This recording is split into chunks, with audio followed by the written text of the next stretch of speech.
Bonsoir à tous, bienvenue sur le plateau Equinox ce soir.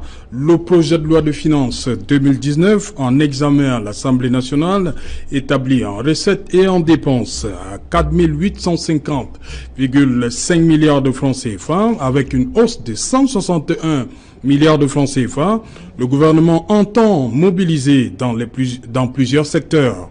Boissons, téléphones, cosmétiques, friperies, pneumatiques.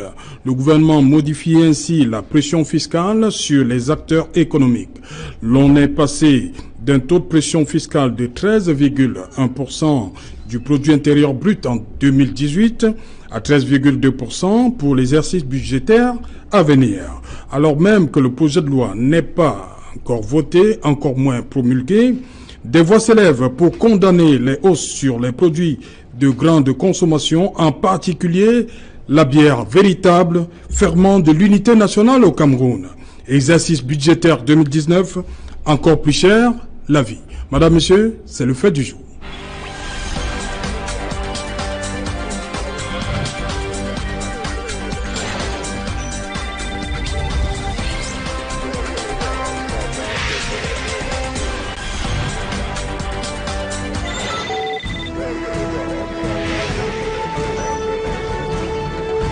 Exercice budgétaire 2019, encore plus cher la vie, c'est la question qui est posée ce soir et elle est en débat. Pour en parler, je suis avec, c'est la seule femme, on va commencer par elle, la seule femme sur ce plateau, Queen Mary Douala. Bonsoir.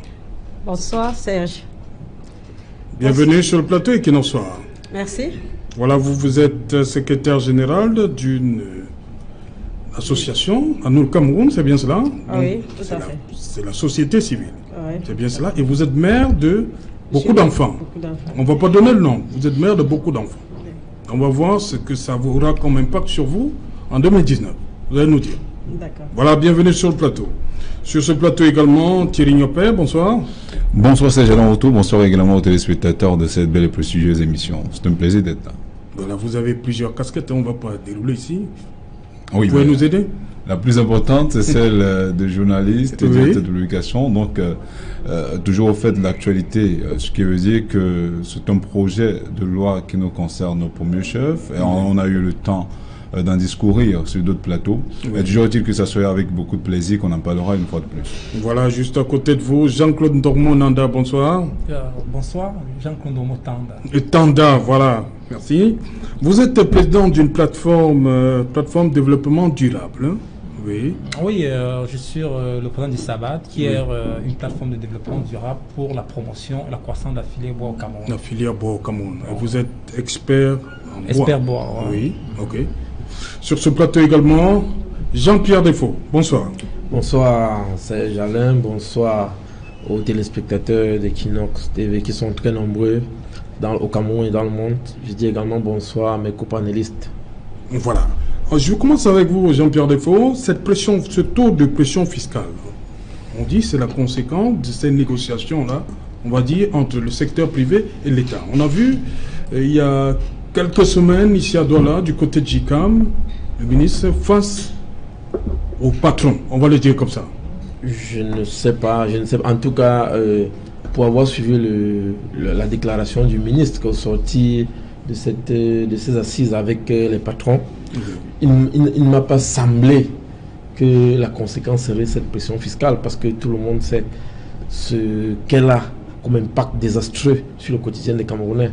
Donc de toute façon, elle est très malvenue si l'on compare la situation, si on prend en compte évidemment la situation dans les régions du nord-ouest et du sud-est, où l'activité est pratiquement en arrêt.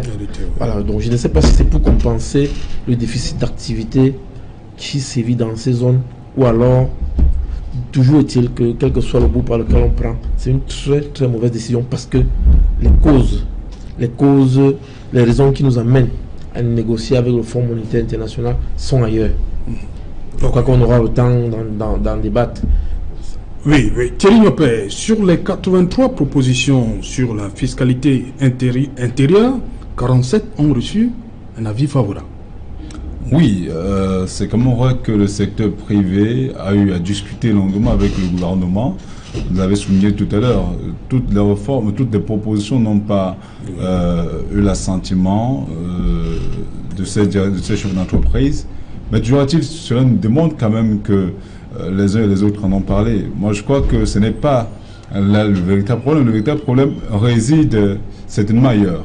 Il fallait que le gouvernement applique d'une manière ou d'une autre les injonctions du fonds, des bailleurs de fonds, notamment le Fonds monétaire international, la Banque mondiale, qui à plusieurs reprises, il y a eu des rencontres qui sont tenues même hors du Cameroun, notamment même au Tchad, pour demander justement aux pays de l'Afrique centrale, pour ce qui est de l'Afrique, de retoucher leur manière d'appliquer la fiscalité sur le terrain, parce qu'ils se sont rendus compte qu'il y a beaucoup de niches qui ne sont pas encore explorées et qu'il était susceptible justement de le faire. Parce que quand vous regardez par exemple dans les pays de l'OEMA, donc dans les pays de l'Afrique de l'Ouest, la fiscalité est beaucoup plus agressive par rapport à l'Afrique centrale.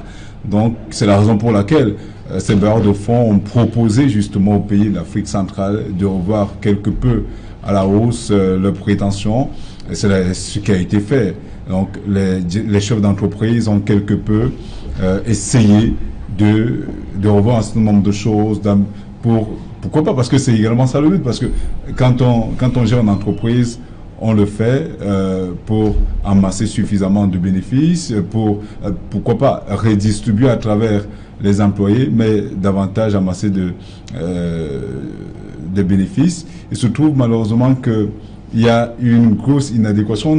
On en parlera certainement ici tout à l'heure. Il y a des secteurs qui n'acceptent pas ce qui pourrait être fait. Du préfet dit pourrait être fait parce que le projet de loi qui est soumis à l'examen des députés n'est pas encore adopté. Oui. Il y a des discussions qui vont certainement permettre aux uns et aux autres de voir un peu plus clair sur ce qu'on pourrait faire, là où on pourrait avoir des amendements, parce que ce n'est qu'un projet de loi.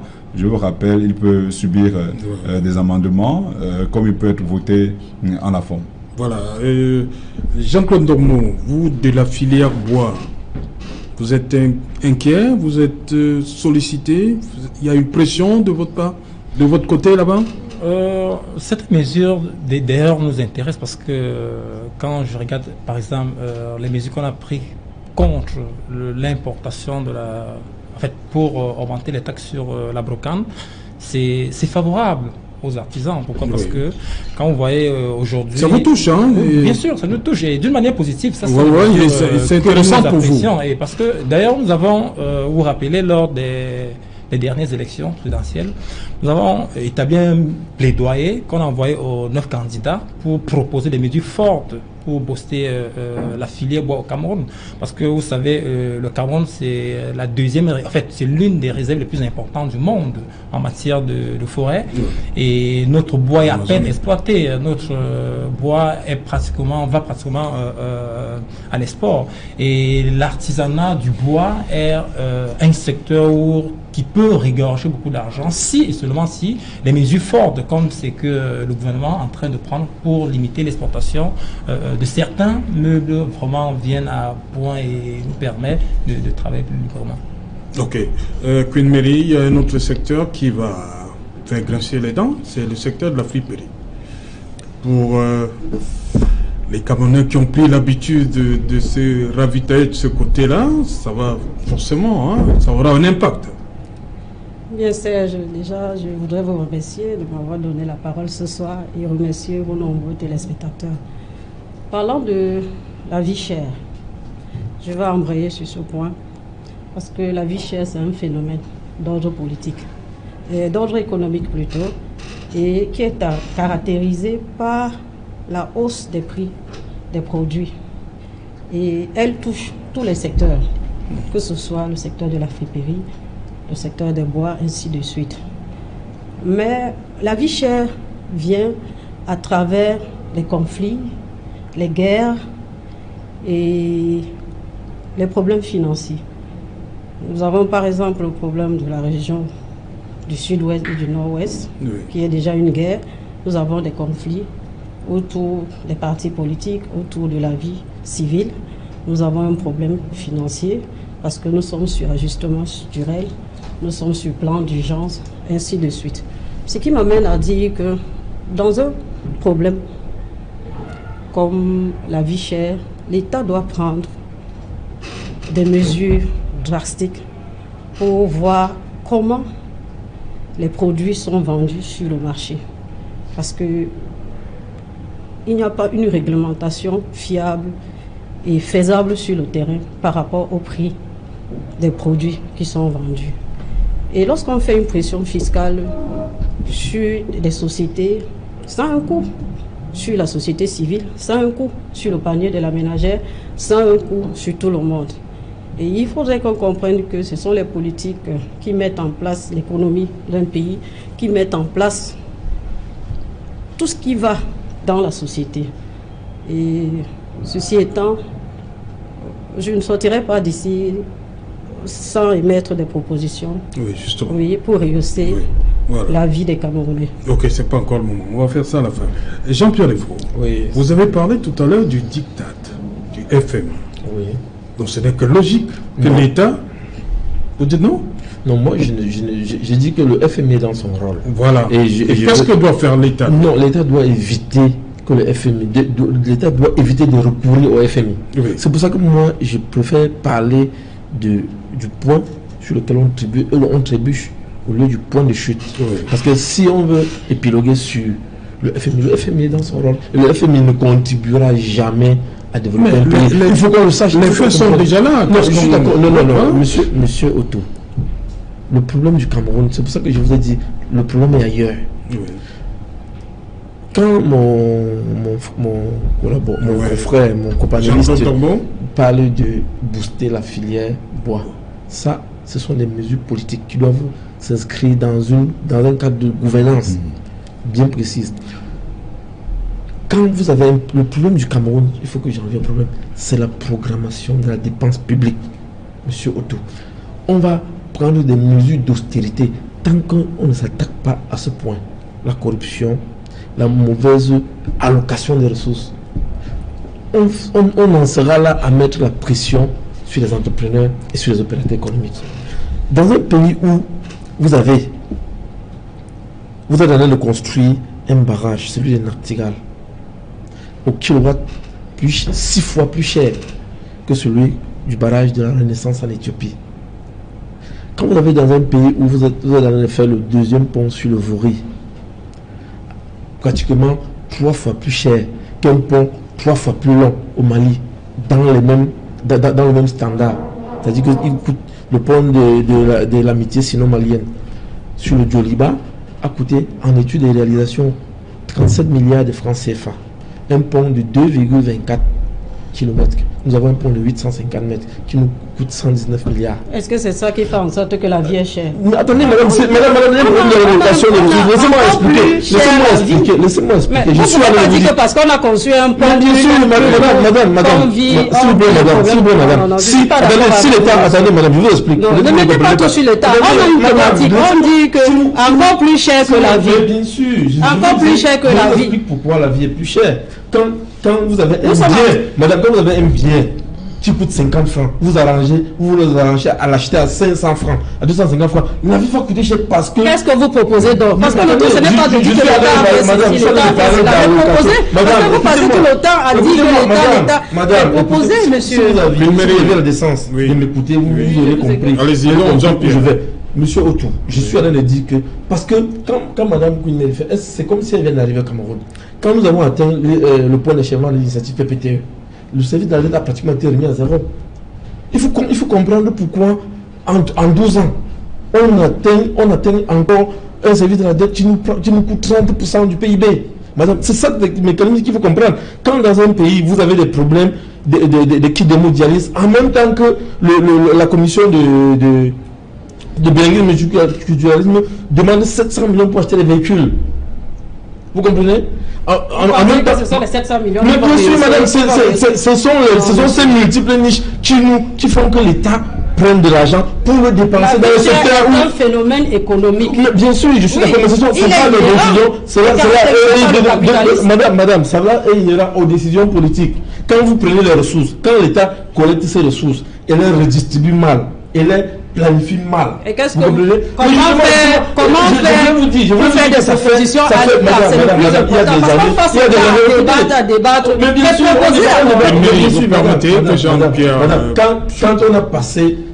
quand le chef de l'État lui-même a dit que le train de vie de l'État, il faut le revoir à la baisse. Ce n'est pas nous. Je vous dis, madame, je vais prendre un exemple. Quand vous prenez un pays comme le Rwanda, on parle du miracle rwandais. Sachez qu'au Rwanda, les ministres n'ont pas de véhicules à lui. Un ministre n'a pas de véhicule à lui. Il y a des véhicules pour le ministère. Mais au Cameroun, chaque ministère a 3-4 véhicules. Quand vous allez sur la route de l'Ouest, quand vous allez sur la route de l'Ouest du centre, vous voyez ces véhicules, c'est à 4x4 qui coûtent 30 millions. Vous dites bien, c'est transport. Est-ce que ce sont les véhicules de l'État? Ce sont les véhicules achetés par l'argent public. À quoi servent-ils? Regardez, aujourd'hui, nous sommes en train de parler. Je vous dis, très bientôt, vous aurez les malades insuffisants en rénaux qui vont se mettre en grève. Pendant ce temps, on a de distribuer les véhicules au préfet et au gouverneur, alors qu'il y a 2 ans, on en a acheté. Madame, ces véhicules qu'on donne. Il faut engager un plan d'action global. Je pense que c'est de ça que je parle. Madame, c'est pour ça qu'on dit. Madame, je ne critique pas. Madame, je ne critique pas. Je suis en train de démontrer pourquoi on en arrive à la pression fiscale et comment on peut éviter la pression fiscale. Nous avons un gouvernement pléthorique qui nous coûte trop cher. C'est-à-dire qu'on peut éviter la question. Est-ce qu'on va donc changer ce gouvernement? Mais bien sûr, écoutez, vous avez eu le temps de le changer, vous ne l'avez pas fait. Les élections sont passées, maintenant nous devons penser à nous devons penser au Cameroun. Vous pensez que c'est une malédiction? Nous devons penser au Cameroun. Madame, pensez-vous que c'est une malédiction? Merci. C'est une malédiction. On va écouter Thierry Nyopin sur. C'est un problème de gouvernance? Mais c'est un problème de gouvernance. Je ne comprends pas pourquoi. Je ne comprends pas la réaction de Mme Queen.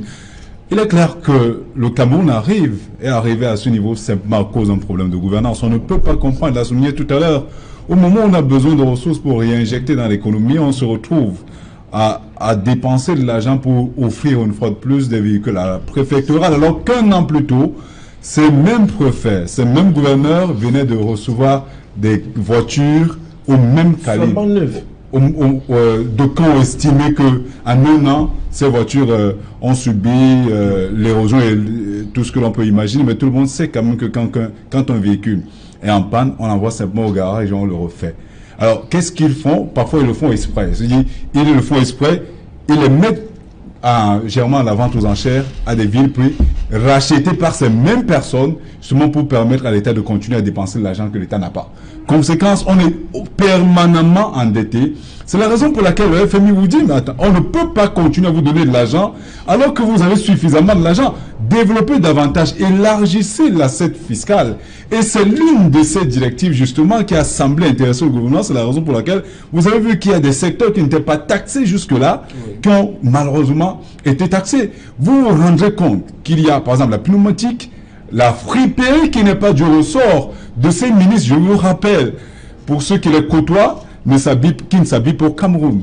Parfois, ils se font commander des costumes à des prix faramineux, alors que c'est le petit Camerounais qui s'habille à la friperie. Alors, quand on augmente, quand la friperie prend du galon, par exemple, quand on augmente le droit d'assise au niveau de la boisson, vous avez utilisé un thème assez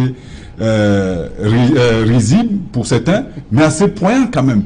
Pour comprendre de l'unité nationale. Voilà, pour que les gens, les autres comprennent. Pour que les gens les autres comprennent, madame, vous permettez. Parce qu'il faut d'abord évaluer. Madame, on est justement en train de l'évaluer. Parce que toutes ces mesures qu'on est en train de prendre, ce sont ces mesures qui vont contribuer à augmenter le coût de la vie. Parce que la friperie qui coûtait 500 ne coûtera plus jamais 500 francs. Elle va augmenter d'une manière ou d'une autre. Et c'est le petit Camerounais qui paiera le surplus. Quand on prend par exemple, vous avez parlé tout à l'heure de la boisson. Quand on prend par exemple, moi j'ai une édition du quotidien Le Jour ici qui a fait un véritable travail à ce niveau, une véritable kaléidoscopie de tous les, des principaux secteurs qui ont été touchés.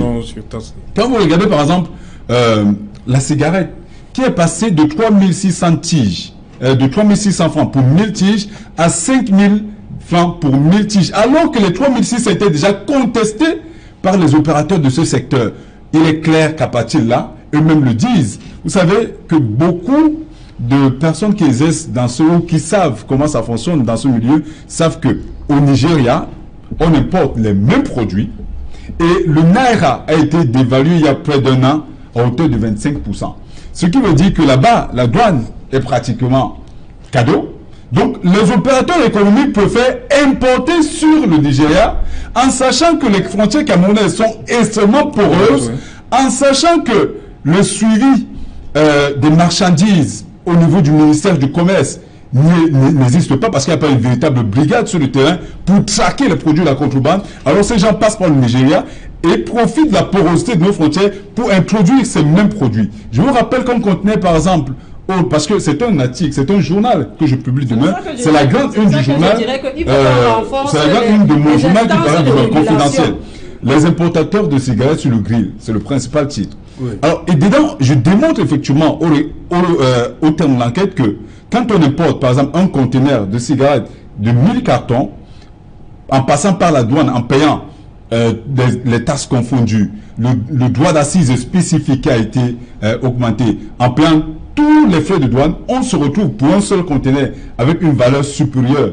Donc, le surplus à 43 millions de francs CFA, un conteneur peut revenir cette fois-ci à 73-75 millions. Alors que le même conteneur passant par le Nigeria, une fois au Cameroun, si vous dépensez même 25 000 francs par carton de cigarettes, vous vous retrouverez à 25 millions. Il y a un gap de 50 millions. Quel est l'opérateur économique sérieux qui accepterait passer par la douane en sachant qu'il va payer tout cet argent-là au détriment de celui qui passera par le Nigeria, entrera au Cameroun. Il y a au-delà de la cigarette. C'est pareil pour la boisson. Il y a beaucoup de produits du champagne. Le Cameroun, par exemple, est l'un des plus grands consommateurs de champagne au monde. Ça, c'est connu. Mais le Cameroun, en 15 ans, n'a pas importé 4 conteneurs de champagne. Est-ce que vous le savez? Allez demander à la douane. Parce que les gens importent du champagne et déclarent de l'eau avec la complicité des douaniers, avec la complicité de cette chaîne de corruption. On se retrouve en train de perdre de l'argent comme ça. Donc, et on a l'habitude de le dire, c'est la raison pour laquelle j'ai toujours dit que de surtaxer, que l'État commence à réfléchir comment faire pour développer d'autres niches d'impôts, élargir davantage l'assiette fiscale, parce que le secteur informel est l'un des secteurs les plus importants au Cameroun, malheureusement, qui n'est pas développé parce que pas accompagné suffisamment par l'État. On parlait tout à l'heure des petites et moyennes entreprises. Oui. Où en est-on avec la banque des petites et moyennes entreprises? Voilà autant de choses qu'il faudrait faire. Il faudrait que l'État travaille davantage, parce que là, j'ai comme l'impression, ça me rappelle une série de dessins animés que nous regardions quand nous étions petits, Robin des Bois. On vole au plus... Bon, mais là, c'est le contraire. On prend aux plus pauvres pour enrichir les plus riches. Moi, voilà, Jean-Claude Domon prend justement, on vole aux plus pauvres pour enrichir les plus riches. Il se plaint de ce qu'il y a certains secteurs, surtout vous, là-bas, vous ne bénéficiez pas de l'accompagnement de l'État. Oui, les ministéries. Pas suffisamment, on va le dire. Bon, mais ce que je veux dire, c'est que moi, je ne suis pas là pour critiquer. Nous sommes là pour faire des propositions, parce que, comme je vous ai dit tantôt, le bois, c'est la deuxième source de revenus au Cameroun après le pétrole. Le bois peut être transformé. Le bois, c'est la matière première la plus facile à transformer, la plus facile à exploiter. Et cette matière première peut être transformée par n'importe qui, juste parce qu'il s'est initié en quelque chose. Est-ce que ce que le président Ali Bongo a fait au Gabon avec le complexe de Nkok, est-ce que ça... Oui, mais vous en parlez avec les autorités camerounaises? Non, mais ce serait bien pour le Cameroun? Bien sûr, bien sûr. La plateforme Sabat a fait des propositions claires. Nous avons envoyé le dossier partout à qui en avait besoin. Nous avons envoyé des dossiers et nous avons fait des propositions qui permettent au Cameroun d'économiser énormément d'argent. Vous savez, le Cameroun importe pour plus de 20 milliards de meubles par an. Bon, imaginons qu'aujourd'hui, l'État décide... Alors que vous êtes là. Alors que nous sommes là. Imaginons que le Cameroun décide aujourd'hui d'injecter cet argent. On va créer par an au moins 1000 emplois.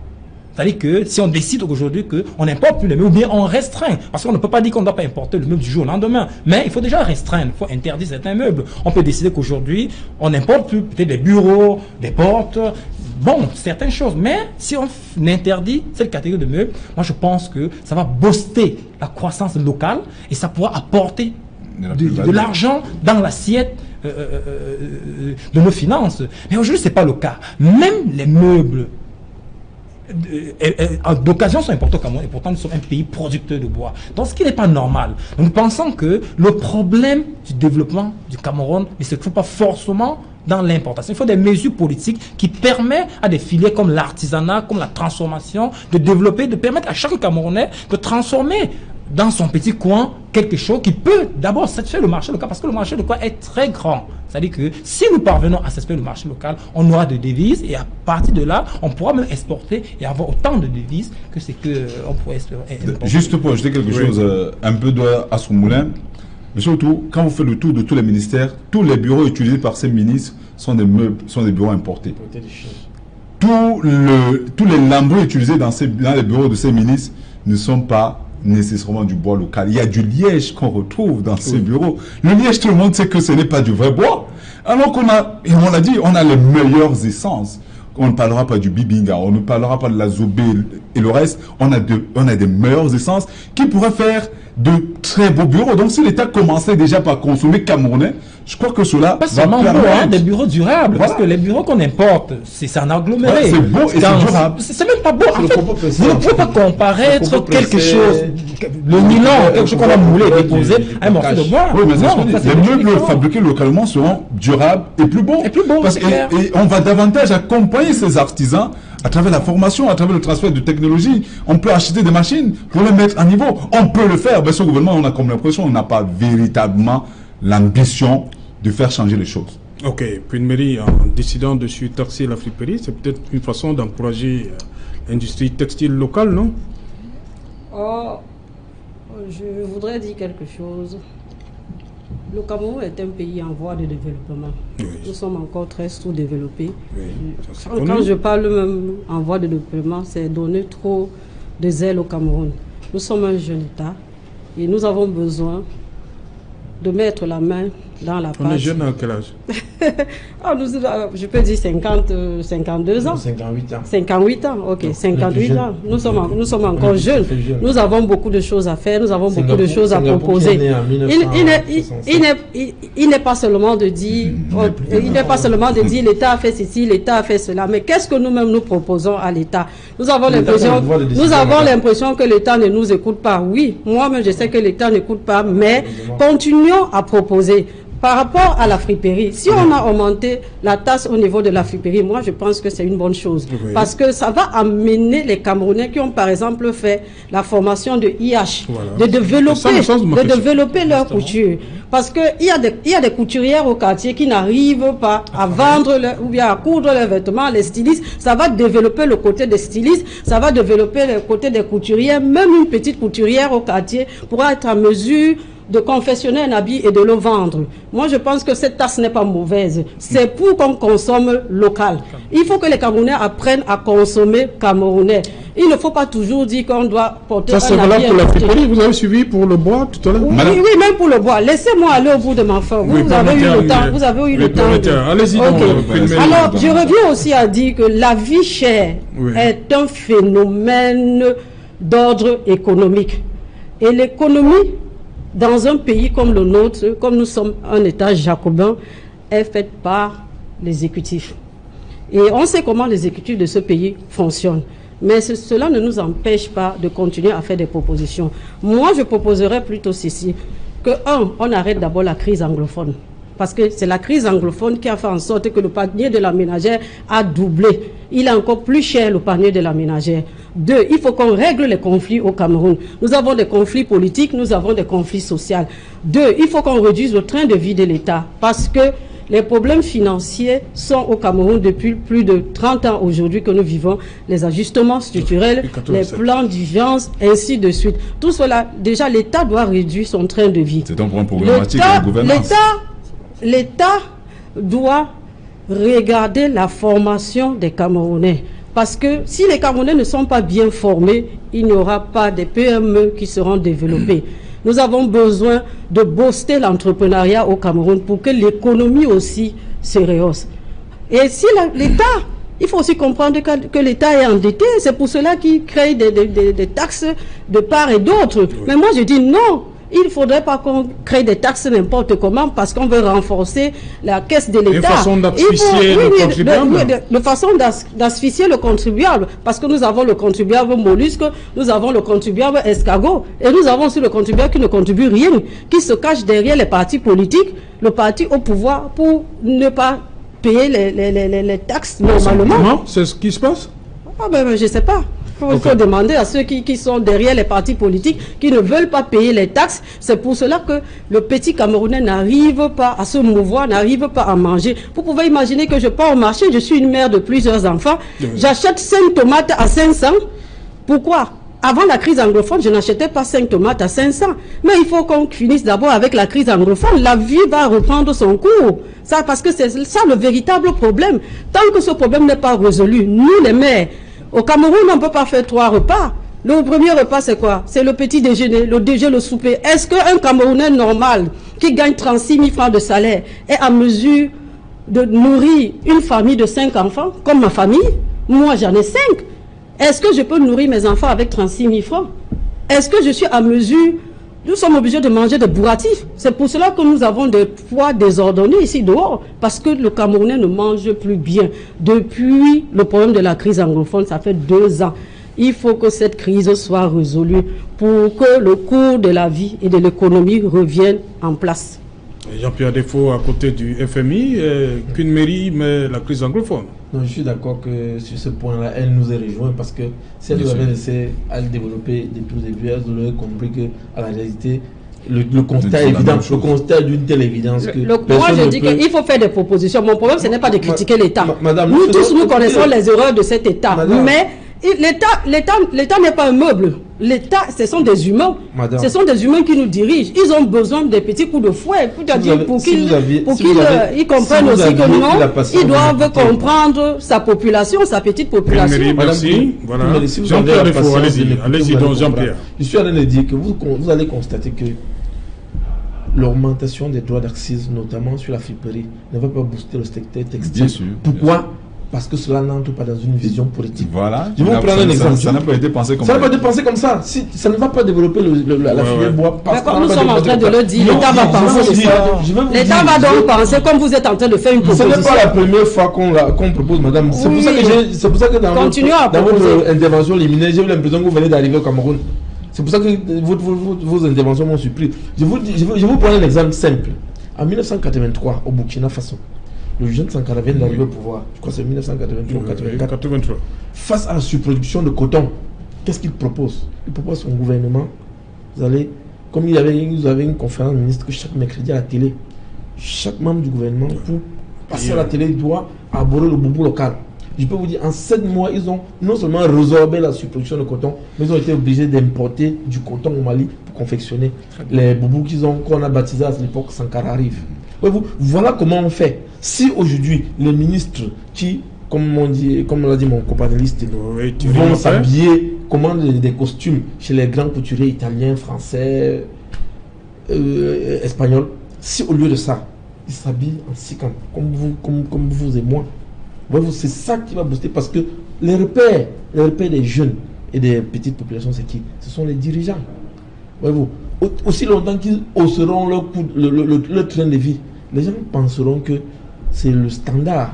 C'est le standard et ce sera donc la seule dévaluation de la réussite sociale. Tant que ce sera perçu ainsi, toutes ces mesures-là, tout ce que nous espérons comme mesure d'accompagnement automatique, comme conséquence automatique de l'augmentation des droits d'accès sur certains produits, ce sera de la poudre aux yeux. Ce sera un coup d'épée dans l'eau. Donc il faut absolument que l'État change de paradigme gouvernancier en consommant camerounais, en proposant la consommation camerounaise, en commençant par consommer nous-mêmes camerounais. Et comme disait madame, réduire le train de vie de l'État. Réduire le train de vie de l'État, c'est quoi? C'est possible de réduire le train de vie de l'État. On n'a pas besoin, pour une population de 23 millions, 25 millions d'habitants, d'un gouvernement de 64 membres. Je crois qu'en Afrique, il n'y a que l'Angola qui fait pire. 64 membres. Alors qu'il y a une experte qui est professeure de l'université qui a reconnu que on pouvait avoir un gouvernement de 25 membres. Un pays comme le Japon, avec ses 150 millions d'habitants, a 17 membres de gouvernement. Les États-Unis ont 16 membres du gouvernement. En Allemagne, il y a 18 membres du gouvernement avec 85 millions d'habitants. Aujourd'hui, nous, tant que ce sera ainsi, parce que la pression fiscale qui est faite, c'est pour entretenir cette surpopulation gouvernementale. Parce qu'à côté, vous avez des services sociaux de base qui sont absents. Vous regardez dans les écoles, il n'y a pas de table banc, il n'y a pas de tableau, ouais, il n'y a pas de kit d'hémodialyse. Vous voyez, à l'hôpital, c'est carrément des mouroirs. Entre-temps, quand Tende a une panarie, il faut activer un avion médicalisé pour qu'il aille se faire opérer son panarie. Voilà pourquoi on met la pression fiscale. Oui, arrivons donc à ce qui semble faire les gorges chaudes, l'éventuelle hausse du prix de la bière. Vous ne voyez que le prix de la bière, mais il y a des choses très intéressantes qui ont été... Non, restons oui, sur... je vais rester, oui. Mais je ne saurais passer à côté de ce que monsieur Jean-Pierre a souligné tout à l'heure. Parce que le véritable problème du Cameroun se pose au niveau de ce changement de paradigme. Le problème est, je crois, d'aucuns parleront même de systémique. Tant qu'on n'arrive pas aux autres ce problème, je crois qu'on ne va pas beaucoup évoluer. Madame Poukine parlait tout à l'heure de la crise anglophone. Tout le monde sait. On l'a dit, il y a déjà sur tous les plateaux de télévision, tant qu'on n'a pas résolu de manière pérenne et définitive, je dirais, la crise anglophone, les problèmes vont se poser. Et remarquez que la CDC, qui est le deuxième grand employeur du Cameroun après l'État, est pratiquement banqueroute parce que ça ne va pas de son côté. Les banques de Limbe, Bouya, Bamenda ne fonctionnent presque plus. La vie a presque cessé de ce côté. À l'époque, c'était lundi noir ou lundi Villemot. Maintenant, nous sommes de lundi à mercredi. Donc, l'économie ne tourne pas. Mais entre-temps, on a besoin de l'argent pour... Si vous avez écouté le programme économique et social du Premier ministre, il est clair que il y a les chantiers de la canne qui sont là, qui ont besoin de l'argent. Il y a des projets structurants qui ont besoin de l'argent. Mais on va prendre cet argent au moment où en même temps l'État refuse systématiquement de réduire le train de vie parce que c'est l'un des pans des éléments évoqués par la Banque mondiale. Bien au contraire, au lieu de le réduire en réduisant par exemple le nombre de ministères, on en crée davantage. Vous savez que le nouveau ministère de la décentralisation a également besoin du personnel, a besoin des véhicules, a besoin des délégations régionales, a besoin des représentations et cela coûte davantage à l'État. On ne peut pas continuer comme cela. Il faudrait que ceux qui gèrent ce pays aient une vision. Par exemple, quand on augmente la friperie, le président dit qu'il faut accélérer le processus de décentralisation. Nous sommes d'accord. On remet ça à la tête. Il faut l'accélérer, mais réduire ailleurs. On peut le faire, c'est possible de le faire. On en a besoin, c'est possible de le faire. Par exemple, on parlait tout à l'heure de programmation. Est-ce qu'en augmentant le coût de la friperie, c'était dans la perspective de booster l'industrie locale?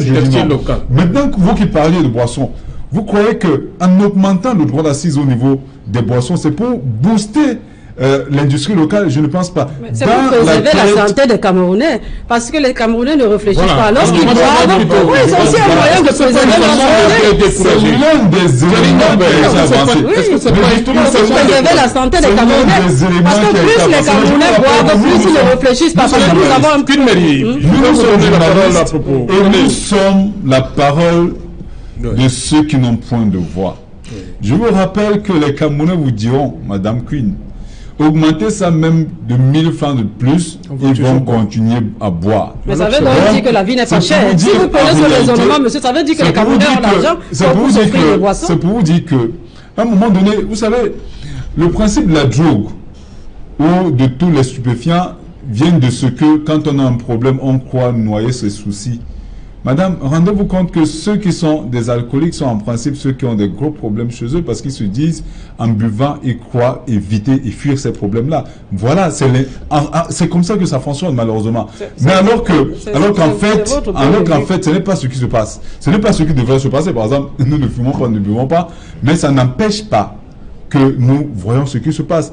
On ne découragera pas les Camerounais en faisant cela. On devrait s'inscrire dans le sens, dans un sens programmatif. Il faudrait que cela se sache. En augmentant les droits d'assise au niveau des boissons, je vous rappelle que les vins rouges, j'ai parlé tout à l'heure des spiritueux, les liqueurs et tout cela, des boissons sont vendus au Nigeria, au Gabon, à côté, on passe par qui aussi, on est au Cameroun.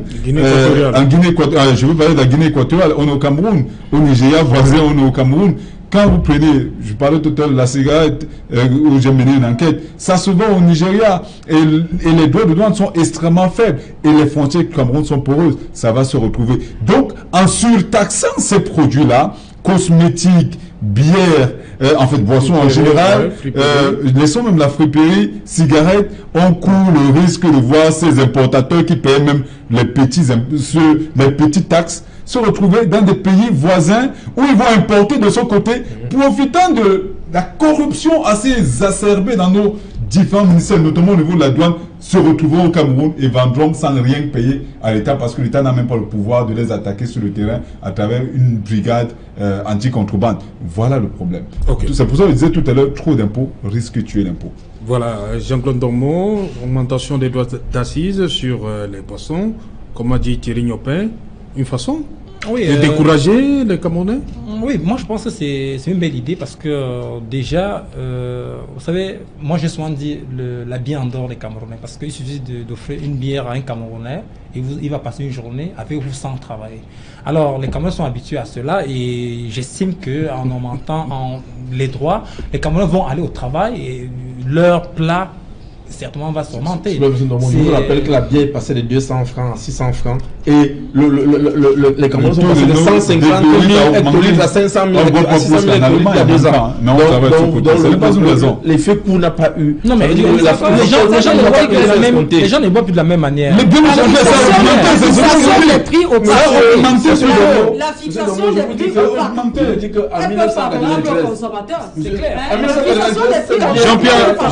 Jean-Pierre et Queen Mérite, vous permettez que Jean-Claude termine son propos? Moi, j'étais en train de dire, pour moi, c'est vraiment une mesure salutaire parce que quelqu'un qui consomme 1, 2, 3 bières par jour ne peut pas avoir la même productivité le lendemain que quelqu'un qui n'a pas produit. Donc, moi, je dis, c'est d'abord un problème de santé et un problème de travail parce que on a voulu résoudre un problème de santé professionnelle parce que au moins ça permet au Cameroun d'être beaucoup plus productif. C'est-à-dire les gens qui sont moi je travaille 2-3 heures par jour parce que je consomme trop de l'alcool. Si aujourd'hui je consomme moins d'alcool, ça veut dire que je peux travailler 8 heures par jour et là je peux gagner plus d'argent et améliorer mon assiette. Moi je pense que vraiment ça c'est une mesure vraiment salutaire qu'on devait plutôt encourager dans d'autres secteurs également, comme dans le secteur du bois. Comme par exemple, nous, aujourd'hui, nous pensons que si on réduisait les prix d'importation des machines, si on réduisait les prix d'importation des entrants dans la filière bois, mais les Camerounais devaient produire. Si aujourd'hui on interdit, comme j'ai dit tout à l'heure, l'importation de certains meubles, mais on va créer des industries, même si ce n'est pas des Camerounais, on va créer des industries au Cameroun qui doivent employer des Camerounais. Nous demandons du bois. Le Cameroun, c'est un pays du bois. Mais par contre, les menuisiers au Cameroun n'ont pas du bois. Pourquoi? Parce que le bois va à l'extérieur. Aujourd'hui, quand on a créé un marché intérieur du bois, où jusqu'à présent, les Camerounais n'arrivent pas à avoir du bois. Quand vous allez rencontrer des forestiers, vous dites, bon, mais les taxes sont tellement chères qu'ils préfèrent envoyer leur bois à l'étranger que de vendre sur le marché local. Alors, ce sont des mesures, si le gouvernement peut diminuer les droits de douane dans ce secteur, moi je pense que ça peut augmenter le niveau de vie des Camerounais. Ça peut encourager plus d'un Camerounais à prendre ce secteur. Les ateliers sont déserts aujourd'hui. Pourquoi? Parce que quand un enfant se forme, il n'a pas d'avenir. Il a l'impression que vraiment les gens consomment que les meubles importés. Et quand on importe le meuble, on emploie combien de personnes? Une personne peut importer même pour 10 milliards de francs et vendre lui seul. Par contre, une usine peut employer plus de 500 000 personnes. Ce sont des mesures qu'il faut appliquer pour augmenter le niveau de vie des Camerounais. Nous sommes d'accord, mais est-ce qu'entre-temps, on a dit dans ces... Si vous avez écouté le Premier ministre, est-ce qu'on a dit qu'on va accompagner ce secteur? Non, on ne l'a pas dit. On n'est pas dans un sens informatif. Il faudrait que l'on continue davantage. Vous avez parlé tout à l'heure d'intra, des machines qu'il faut davantage acheter. Vous permettez. Non, il y a beaucoup de choses à faire. Le Premier ministre Philémon Yan, justement, mercredi, disait ceci. Concernant le secteur des forêts et de la faune, le gouvernement a notamment poursuivi ses efforts en matière de création des unités forestières d'aménagement, UFA, de commercialisation illicite du bois. Philémon Yan. Je pense que ça c'est du saupoudrage. On sait ce qu'il faut faire. J'ai dit qu'il faut qu'on cesse d'importer les meubles. Je vous ai dit que la solution est très simple. Quand on dit de consommer camerounais, c'est-à-dire quoi? C'est-à-dire que quand on aille dans les ministères, qu'on aille dans les délégations, qu'on aille dans les hôpitaux, on fait l'inventaire du mobilier. Et on décide. À partir de cet instant, tout ce mobilier sera fait au Cameroun. Ça va créer des emplois. Et pour y parvenir, il faudra que ce soit inscrit dans un programme, dans une vision de gouvernance. Prenez le cas du Nigeria. Le Nigeria et le Ghana ont 2 constructeurs automobiles. Il y a Kantanka au Ghana et Innocent Chukuma au Nigeria.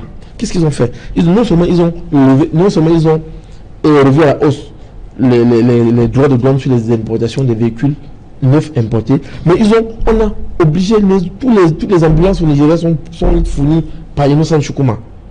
Au Ghana, aujourd'hui, là, le président Nana Akufo-Addo a demandé que désormais, tous les véhicules administratifs seront fournis par Kantanka, par le producteur ghanéen. C'est comme ça qu'il faut. Il ne faut pas dire que oui, il faut augmenter le prix d'habillés pour ramener l'emploi plus. Non, il faut créer l'emploi aux gens. La plupart des consommateurs d'habillés sont des désœuvrés. Ça veut dire.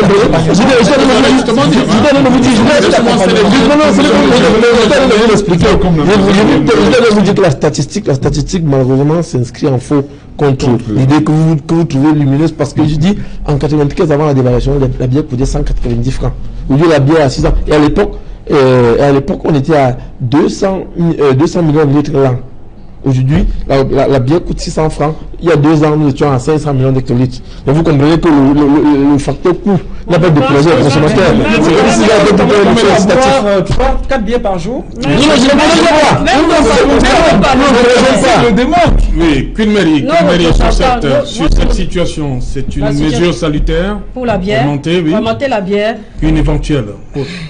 Augmenter la bière, cette mesure n'est pas favorable pour la population camerounaise. Vous avez dit que c'est bien pour la santé publique. Écoutez, laissez-moi. C'est bien pour la santé, mais ce n'est pas favorable. Parce que être bien et être favorable, ce n'est pas la même chose.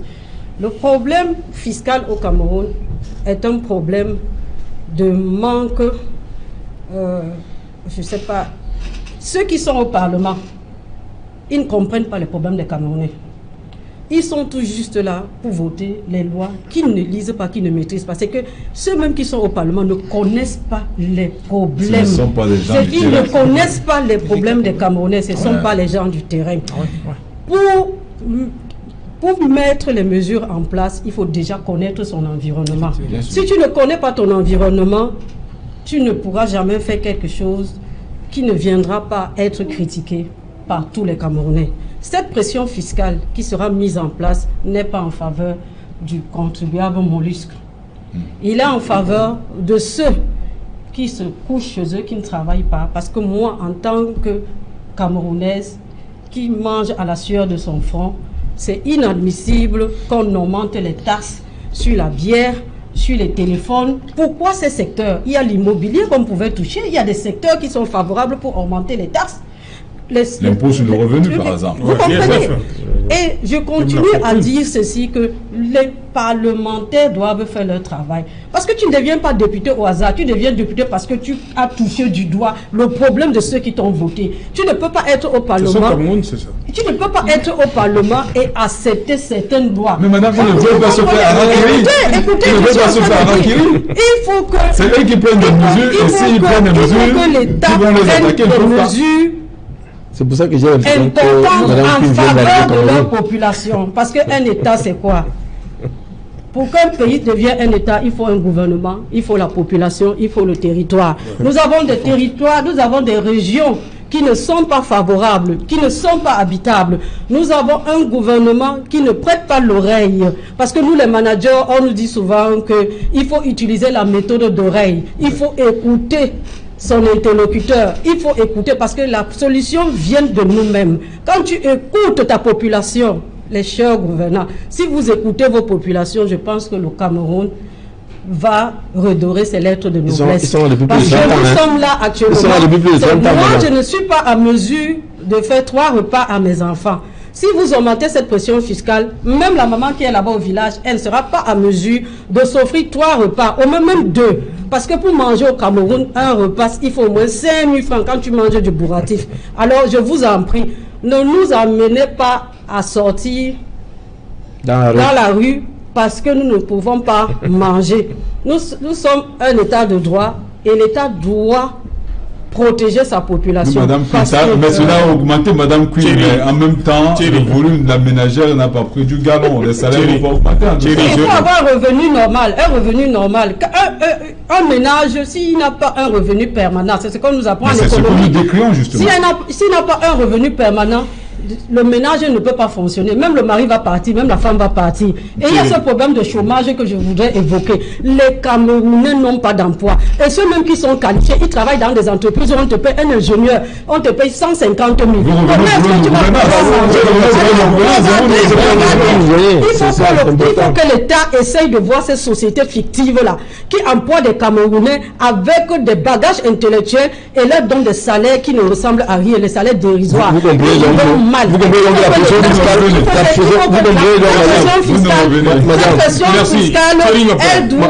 elle doit se faire sur l'immobilier parce que ce sont les gens qui volent l'argent de l'État qui construisent les maisons. Merci. Vous comprenez que vous en tant de Queen Myriel Espoir, vous pensez que le budget, ce projet de loi sera voté et puis promulgué en l'état? Je crois que si on est dans un pays normal, avec des gens normaux, ce projet de budget va subir quelques amendements. Mais si on s'inscrit dans la logique où on est militant du RDPC, parce que c'est le RDPC qui a la majorité obèse à l'Assemblée nationale, ce projet passera comme lettre à la poste. Mais j'interpelle justement ces gens, madame, qui le soulignait tout à l'heure, qui ne sont pas des gens du terrain parce qu'ils ne connaissent pas combien coûte le prix de la baguette du pain. Ils ne comprennent pas combien coûte le prix de la tomate parce que généralement ils donnent beaucoup d'argent à leurs épouses pour aller au marché, parfois à leur bonne, même à leur ménagère. Donc ils ne connaissent pas les règles. Ils ont des frais de bouche. Mais en même temps, il y a une bonne partie qui essaie de faire de bouche, donc le coût là ils ne connaissent pas. Si vous calculez la quantité, la masse d'argent que prend un député par mandat, cet argent tourne autour de 100 millions de francs CFA.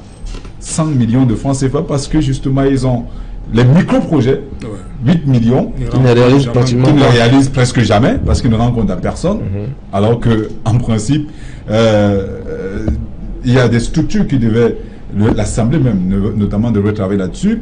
Il y a leur salaire mensuel, je vous rappelle, c'est même quand ils siègent 3 fois par an, mais ils ont des salaires sur 12 mois. Voilà un paradoxe camerounais. On prend cet argent pour... On s'endette pour régler ces problèmes-là. Donc, on prend davantage ailleurs, on presse les pauvres pour donner davantage aux riches. Vous avez oublié le Sénat qui nous coûte 15 milliards. Qui nous coûte ça, ce n'est 14 milliards. 15 milliards l'an. Ça, c'est beaucoup. De la bière. Nous sommes partout. Quand on prend le... Si on doit organiser, on va baptiser un enfant, on va la bière à combien? Nous sommes partout. Quand vous regardez le conseil de promotion, la Commission nationale pour la promotion du bilinguisme et du multiculturalisme qui demande 700 millions pour acheter la véhicule. Quand on regarde le coût de construction de la maison du président du conseil constitutionnel, on a de quoi avoir des cheveux dressés sur la tête. Parce que quand on augmentera le coût de la bière, le coût de la cigarette, le coût des cosmétiques, la FPE même ne passe pas généralement par les pays voisins. Mais je prends des secteurs où ça passe facilement. Ça passera par le Gabon, ça passera par le Nigeria, ça passera par la Guinée équatoriale et ça viendra inonder nos marchés. Il faudrait qu'ils le sachent. Et moi je dis, une fois de plus, moi j'ai écouté les opérateurs du secteur du tabac dire que attention, attention, si vous allez dans... Parce qu'il y a déjà 3600 pour 1000 tiges, on ne supportait pas. À 5000, vous voulez simplement que nous allions tous du côté du Nigeria ou de la Guinée équatoriale pour inonder le marché camerounais. Donc, vivement que ceux qui sont chargés de gérer... Nous sommes des Bantous. Il y a des secteurs qui ne faut pas toucher. La bière, la boisson, par exemple, les fêtes au village et tout cela. Nous avons des fêtes au village, nous avons des funérailles. Merci. Nous prenons tout de suite la direction du studio pour le journal. Cédric Nouffelet, bonsoir. Bonsoir Serge Alain, bonsoir à vos invités. Voilà, le 20h, c'est dans un instant 2 ou 3 éléments essentiels pour ce 20h que vous allez présenter une fois de plus pour nous. Vous l'avez peut-être observé, Douala et Yaoundé sont le théâtre d'agressions à main armée et des scènes de braquage qui se multiplient. Les populations s'inquiètent à l'approche des fêtes de fin d'année. Et que font les autorités, la police et la gendarmerie? Vous suivrez leurs différentes interventions pour lutter contre la grande criminalité et le banditisme dans les principales villes du Cameroun. nous prendrons le pouls du climat social à la fois à la Campost, mais aussi dans les campus des universités publiques. Et là-bas, le gouvernement n'a pas réussi à désamorcer la grève des enseignants des universités d'État. Il y a eu cessation des activités académiques ce jour, ce qui a impacté sur les conditions de travail des étudiants. Nous en parlerons dans le journal de 20h. Nous également raconterons l'histoire du Cameroun à travers les archives exposées du côté de Yaoundé entre des documents, des écrits par des auteurs qui ont vécu l'indépendance du Cameroun, mais aussi ces premiers articles rédigés sur l'Assemblée nationale et ses premières sessions ordinaires au Cameroun. C'est à suivre dans un instant et nous prendrons les nouvelles du président gabonais Ali Bongo Ondimba, son épouse, qui vient de rendre public des nouvelles concernant le bulletin de santé du président gabonais qui doit se rendre au Maroc pour poursuivre sa convalescence. Nous en parlerons dans quelques instants. Voilà, madame, monsieur, tout à l'heure, le 20h, fruit d'un travail d'équipe de la rédaction centrale Equinox Télévision et tous ses démembrements à travers le Cameroun pour le 20h de Cédric Noufélé dans un instant. Tout de suite après, je vous retrouve, ainsi que nos 4 débatteurs pour Equinox Soir, deuxième partie, dans le débrief.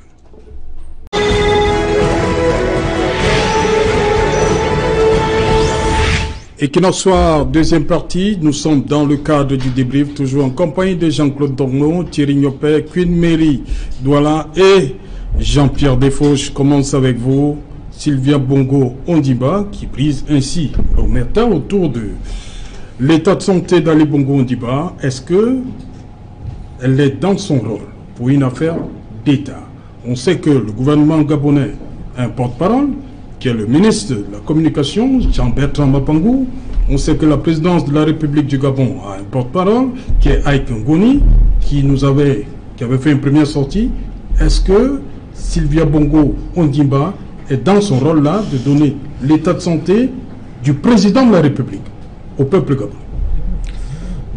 Non, je pense que, monsieur, pour que ce dysfonctionnement avait déjà été décrié, vous vous souvenez, toujours sur ce plateau, quand nous avons eu l'occasion d'en parler, on avait fait le constat que la communication autour de la présidence gabonaise n'était pas suffisamment structurée pour que le compte rendu soit donné dans les règles de l'art. Donc maintenant, sur l'information, je pense qu'on peut se réjouir de ce que l'état de santé du président gabonais se soit nettement amélioré au point où on envisage son retour aux affaires.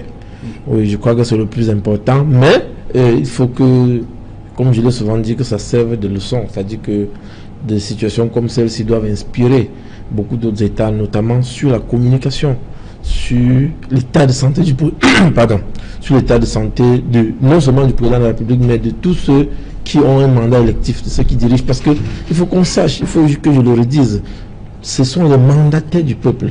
Le peuple doit savoir s'ils sont aptes à mener à bien les missions qu'il leur confie à travers le mandat qu'il leur donne. D'où donc, depuis l'affaire Mitterrand en 1981, je pense que les Français, la France et beaucoup d'autres pays ont suivi la France dans la communication périodique du bilan de santé du président de la République. Il faut que nous arrivions à cette façon de faire les choses pour éviter ce genre parce que on aurait pu avoir un président qui décède comme ça subitement en plein mandat sans que les mécanismes institutionnels ne soient mis sur pied pour parer à la situation. Au cas où donc, il est important que nos États mettent sur pied des mécanismes de communication, des bulletins de santé, non seulement du président de la République, mais du président du Sénat, du président de l'Assemblée nationale. Bref, tous ces postes sensibles-là, parce que à la réalité, ils sont les employés des peuples. Et donc, le peuple doit savoir si son employé est en même de mener à bien les missions qu'il lui confie à travers les élections. Oui, mais le problème c'est que là, le président Bongo est mal. Non, je vous ai dit donc effectivement on a noté ce dysfonctionnement et que l'État gabonais et le gouvernement gabonais a intérêt à corriger très rapidement parce que pour ne pas utiliser les voies informelles comme ça pour communiquer sur des questions sensibles comme l'état de santé du président. Ce n'est pas il ne revenait pas à son épouse de rendre compte, mais bel et bien, non seulement le porte-parole de la présidence, mais le porte-parole du gouvernement. C'est la première dame institutionnelle. Voilà, c'est ça. Thierry Nopé, il a fallu quand même attendre 33 jours. Hein, parce que c'est depuis le 24 octobre que le président Ali Bongo est très mal en point. Pour moi, là, nous sommes le 27 novembre. La sortie de Madame Bongo... Sylvia Bongo, on ne dit pas, oui. On rassure, peut-être. Mais elle ne me rassure pas du tout parce que je me serais attendu, même au cours de la lecture de cette brève, de voir ne serait-ce qu'une image du président Bongo. Ça se passe ailleurs. D'aucuns parlent de pays civilisés, mais je continue à croire quand même que nous ne sommes pas dans le plus. Vous avez vu l'image de Bouteflika? Mais c'est pour cette raison que je continue à croire que l'Afrique, au-delà de l'Afrique noire, que ce soit l'Afrique blanche, on a davantage besoin de changer quelque peu de paradigme. On peut s'arrimer. On a vu en France, la France a dû se remodeler. On le voit systématiquement aux États-Unis. Il est possible, si tant il est vrai que la santé du président Ali Bongo est de plus en plus, en fait, qui commence à prendre du poil de la bête, c'est tout à fait normal et possible. Comme notre peuple gabonais, voilà votre président, voilà comment il se porte. Un simple geste, un simple mot. Je vous rappelle que c'est un AVC. Bon, peut-être qu'il ne peut pas parler, mais au moins une image aurait davantage rassuré les uns les autres. Parce que pour moi, la sortie de Madame Bongo ne me rassure pas du tout. Je souhaite et je prie effectivement que le président Bongo se rétablisse vite parce que vous avez vu que les mécanismes institutionnels ont oui, on va y revenir. Oui, on va y revenir. D'accord. Voilà, Queen Mary, cette sortie vous rassure au moins en tant que femme? En tant que femme, ma place est au foyer. Elle n'est pas. Mais la place de Sylvia Bongo, c'était auprès de son époux. La place de Sylvia Bongo est au foyer. Parce que la place de la première dame, à ce que je sache, la constitution gabonaise n'a pas prévu la place de la première dame comme le porte-parole de la République. Dans un gouvernement... Non, mais on dit que c'est à travers son compte Facebook. Oui, le compte Facebook ne rassure pas la population. Là, on ne gère pas les choses de l'État à partir de Facebook. Dans le virtuel. On ne gère pas à partir de Facebook? On ne gère pas les affaires de l'État à partir de Facebook. Okay. On gère les affaires de l'État physiquement, soit par une lettre signée, soit par une prise de position, comme je suis en train de parler là maintenant. C'est-à-dire convoquer une presse et peut-être montrer même une image. Pourquoi ne pas faire une vidéo pour montrer que ça ne rassure pas? C'est quand même l'épouse d'Ali Bongo. Je suis en train de vous dire que la femme de la place de la première dame est au foyer. Ce n'est pas pour parler des choses de l'État. Les choses de l'État sont bien structurées. L'État, un président de la République a des personnes qui sont autour de lui. Et un État a un porte-parole, comme nous avons Issa Chiroma dans ce pays. Oui. Lorsqu'il y a un problème qui concerne l'État, maintenant c'est cette personne qui doit communiquer pour rassurer. Et excusez-moi, nous sommes des Africains, mais il faut qu'on essaie de changer le paradigme. On ne peut pas se permettre de donner une information à partir de Facebook. Une information virtuelle. Une information virtuelle. Facebook ne gère pas un État. Comment ça? Je vous rappelle que le président Biya, c'est à travers Twitter qu'il a annoncé la candidature. Mais il a quand même dû par la suite. Je suis en train de dire ceci. La place de la première dame n'est pas institutionnelle. En fait, c'était pas vous comprenez? Elle a ses prérogatives qui sont au niveau d'accompagner son époux, peut-être de monter et descendre avec lui. Est-ce que ce n'est pas quand même rassurant d'entendre ça de l'épouse d'Ali Bongo? Pour moi, ça ne me rassure pas parce qu'elle n'a pas été vue. Elle n'a pas été vue. Quelqu'un d'autre pouvait créer un compte Facebook et envoyer une nouvelle comme ça. Pourquoi ne pas se présenter publiquement comme je suis en train de parler là, que voilà l'état de mon mari, voilà, et peut-être ce n'est même pas elle à le faire. Il y a des personnes habilitées parce qu'il y a l'art de la communication. Et il faut comprendre que dans un pays, la communication est la clé de voûte. Quand on ne communique pas, le mythe reste. Parce que rien ne me prouve que ce monsieur, je ne sais pas. Jean-Claude Ndomo, Sylvia Bongo Dimba qui communique, qui rassure les Gabonais à travers cette sortie, en lieu et place peut-être du porte-parole du gouvernement, Jean-Bertrand Mapangou, et Aïk Ngoni, porte-parole du palais présidentiel au Gabon. Je pense ici que personne d'entre nous ne maîtrise la constitution gabonaise, donc nous ne devons pas discuter sur quelque chose qu'on ne maîtrise pas. Et la première chose, c'est qu'on doit d'abord se réjouir du fait qu'on sait que le président Bongo, qui est un pays frère, se porte bien, parce que vous savez, au Cameroun, qu'on a annoncé sa mort, son décès, dans ce qui n'était pas vrai. Donc nous devons d'abord nous réjouir par rapport au fait qu'il s'est rétabli et que vraiment il peut commencer à travailler. Bon, mais ce que je veux dire, c'est quoi? C'est que le point de santé, c'est d'abord un point personnel. Ah, ça, attendez, on aurait dû... Le point de chef d'État. Oui, le chef d'État, c'est un mandat d'un peuple. Un chef d'État, c'est une institution. On doit savoir. On doit savoir. Oui. Nous sommes d'accord. Alors, vous aurez préféré qu'on reste tranquille et qu'elle ne dise rien? Non, qu'est-ce qu'il faut que c'est elle qui a dit? C'est pas une communication officielle. Parce que, moi, peut-être elle a voulu aussi sensibiliser vraiment l'opinion nationale et internationale par rapport à son mari. Moi, je pense qu'elle a fait une bonne chose, parce que si elle était restée tranquille, on ne serait pas allé si elle avait fait une vidéo, si elle avait c'est déjà quelque chose. C'est pas rassurant. Même la vidéo pour Thierry Nopé ne suffit pas. La vidéo aurait suffi.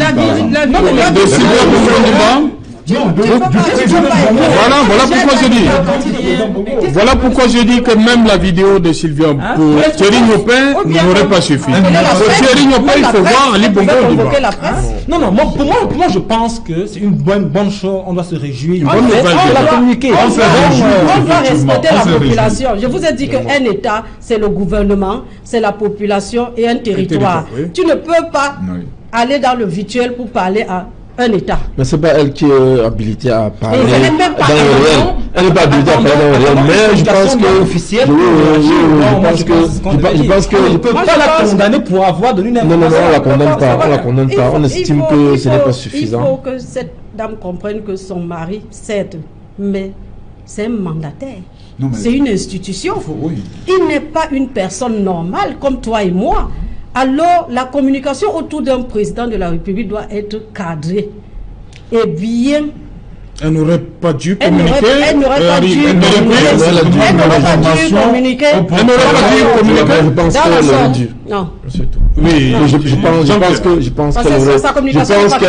je pense qu'elle aurait dû communiquer. Surtout, elle a utilisé le bon canon. Voilà, elle a utilisé le canon. Elle n'a pas le droit. Elle n'a pas le droit de communiquer derrière les armoiries, notamment derrière les armoiries du Gabon. Sa fonction, son rôle n'est pas institutionnalisé. Donc, elle a utilisé le bon canon. Mais je dis que, compte tenu du contexte, compte tenu de toutes les rumeurs, de toutes ces informations vraies, fausses, les démentis et non confirmés qui ont circulé autour de la santé de son mari, je pense que cette sortie est la bienvenue. Il n'y a pas meilleure sortie que celle-ci. Pour rassurer les gens, parce que je vais vous rappeler, madame, je vais vous rappeler,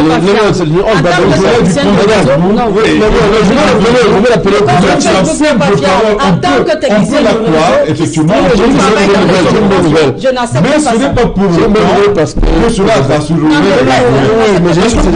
Pour nous, qu'est-ce qu'elle nous prouve? Non, je ne veux pas.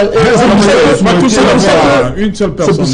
Oui, je suis désolé. C'est pour ça donc que dans le communiqué, elle a demandé que son mari invite ceux qui viendront communiquer officiellement des ayants droit à la communication du gouvernement. C'est ça. Et je dis donc que, compte tenu de tout ce qui s'est passé, vous savez qu'il y a un collectif d'opposants qui s'est constitué et qui a demandé à l'autre de prendre le pouvoir. Parce qu'on est certain qu'il ne vit plus. Donc maintenant, je pense que de ce point de vue-là, vraiment, ça sortit la bienvenue. Et puis, je crois que c'est dans l'air du temps, c'est dans l'air des choses, parce que n'étant pas la communicatrice officielle, ni du gouvernement, ni de la présidence, elle a bien présidé son communiqué. Son mari veut voir ceux qui, après, auront le droit de parler officiellement au nom du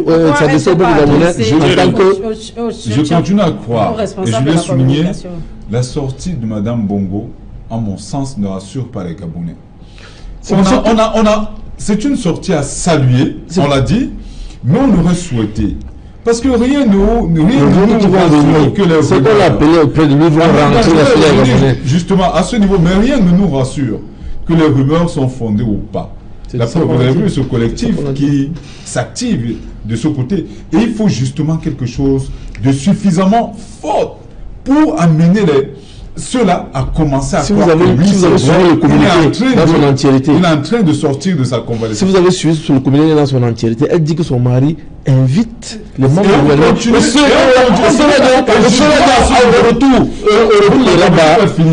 Je trouve assez regrettable justement que cela se fasse au Maroc. J'aurais souhaité que sa convalescence se fasse. Mais justement, c'est important. Je suis d'accord avec vous. Je souhaitais que cela se fasse au Gabon. Je suis d'accord. Parce que justement, en tant que responsable, en tant que le patron, le chef des armées, en tant que celui qui, en principe, est chargé de donner le là, il aurait mieux fait de doter le Gabon des institutions, au-delà des institutions, mais je voulais parler des institutions sanitaires suffisamment crédibles, accueillantes, capables effectivement de gérer ce genre de problème.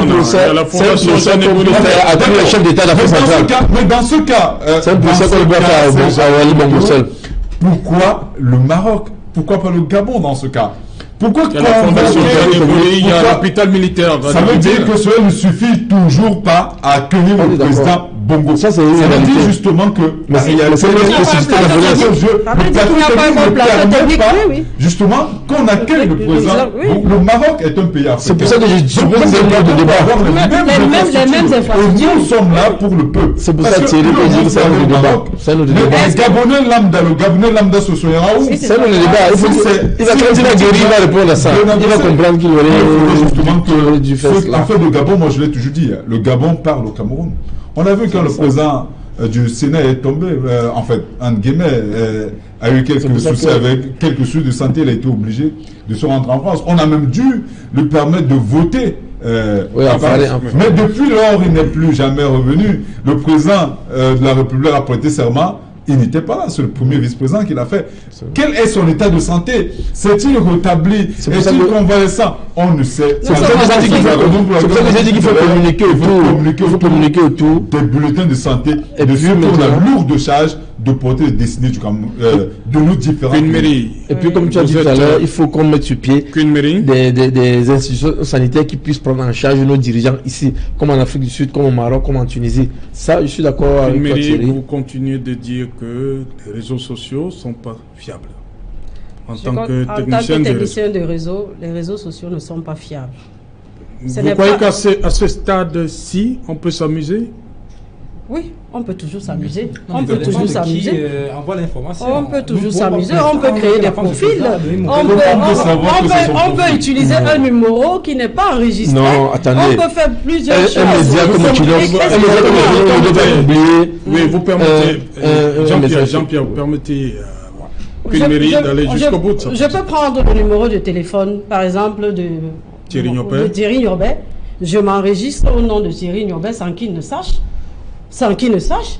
Je peux faire ce qu'on appelle une transformation virtuelle. Je peux utiliser votre numéro virtuellement pour me connecter sur votre compte. Il y a des mécanismes pour accéder au compte des individus. Donc je pense que les réseaux sociaux ne sont pas fiables. Pour un État sérieux et pour une personnalité comme M. Ali Bongo, la communication autour de sa santé ne devrait pas passer par des réseaux sociaux, n'en déplaise. Vous comprenez? Ce n'est pas une communication officielle. Même si ce n'est pas une communication officielle. C'est pour ça que je vous ai posé la question. Le président Biya a eu le temps d'annoncer sa candidature sur Twitter aussi. Bien sûr. Oui, mais là, il parle. Écoutez,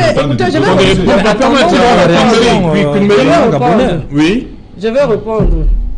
Le président Biya,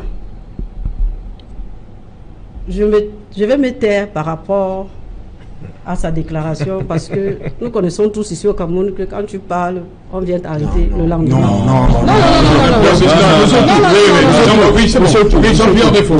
Je peux vous assurer que cette information venant de votre présentateur, venant du journal, est fiable. Parce que on n'est pas en train de douter.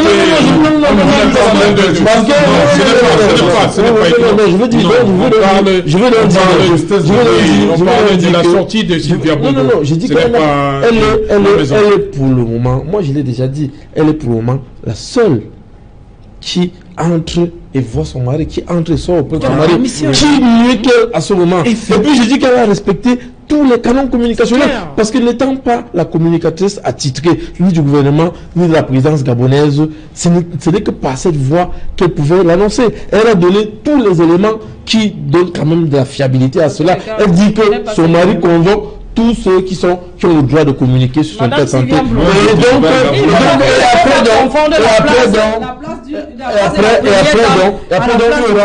Après, il y aura une communication officielle après que cela se soit enquis de son état réel de santé. Pourquoi ne pas s'adresser à ce porte-parole directement pour lui dire que voilà l'état de santé. Il va arriver voir et communiquer sur ce qu'il a vu. Elle pouvait donc lui faire un SMS.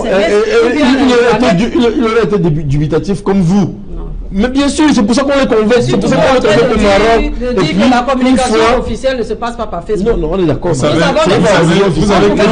la gestion des États est assez complexe. La gestion des États est assez complexe. Ce n'est pas la communication officielle. Un chef d'État, quand même, est une institution. Et il est possible. On peut dire que le président convoque ses proches collaborateurs au Maroc pour des séances de travail. Mais si on est incapable jusqu'à l'heure actuelle de nous montrer une image du président Bongo, je me demande comment ceux qui iront pourraient faire pour travailler. Auront cette fois, ce sont des séances qui seraient filmées, ce seront des séances à huis clos. On verra. Mais toujours est-il que nous avons tout intérêt à ce que le président Bongo se remette sur pied. Même comme on sait que se remettre d'un AVC assez compliqué, assez difficile, mais on espère effectivement que les médecins feront. Elle a dit dans un communiqué qu'il va bientôt reprendre on espère, on croise les doigts. On va sortir. Merci, on va sortir sur cette note d'optimisme. Merci madame, merci cher monsieur pour votre expertise.